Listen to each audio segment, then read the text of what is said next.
910, 910, 920, 920, 920।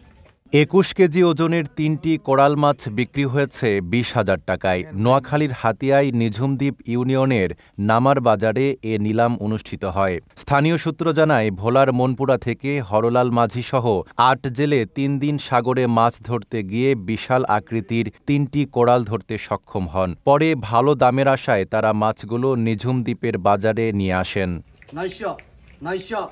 ইব্রাহিম মৎস্য আড়তে নিলাম ডাকলে বিএনপি নেতা মোহাম্মদ ইব্রাহিম প্রতি কেজি 920 টাকা দরে মোট 21,056 টাকায় মাছগুলো কিনে নেন। বড় কোরাল বিক্রির খবরে বাজারে ব্যাপক ভিড় দেখা যায়।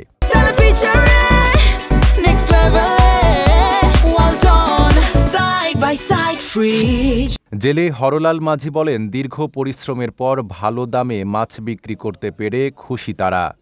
3 দিনে 3 ক্যান কোরাল মাছ পাইছি। 2-3 দিন পরে 1 ক্যান পাওয়া যায়, কোনো সময় পাওয়া যায় না। আবার 1 সপ্তাহ তো হয় না। এই 3 দিনে 3 ক্যান পাইছি। একদিন 2 ক্যান পাইছি, আর একদিন টোটালে পাই নাই, আর আজকে 1 ক্যান পাইছি। আনিয়ে বেচছি 920 টাকা করে উঠছি।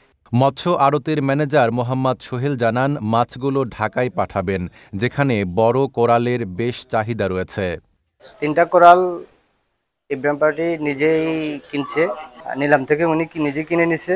কোরালগুলা 920 টাকা করে পার প্রতি কেজি পড়ছে। এই কোরালগুলা সচরাচর পাওয়া যায় না।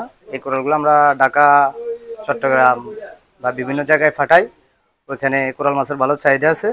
এদিকে নোয়াখালী জেলা মৎস্য কর্মকর্তা জানান, সরকারি সংরক্ষণমূলক পদক্ষেপে বড় মাছের সংখ্যা বেড়েছে, যা জেলেদের আয়ের সুযোগ বাড়াচ্ছে। নাইম আরাবী, ঢাকা পোস্ট।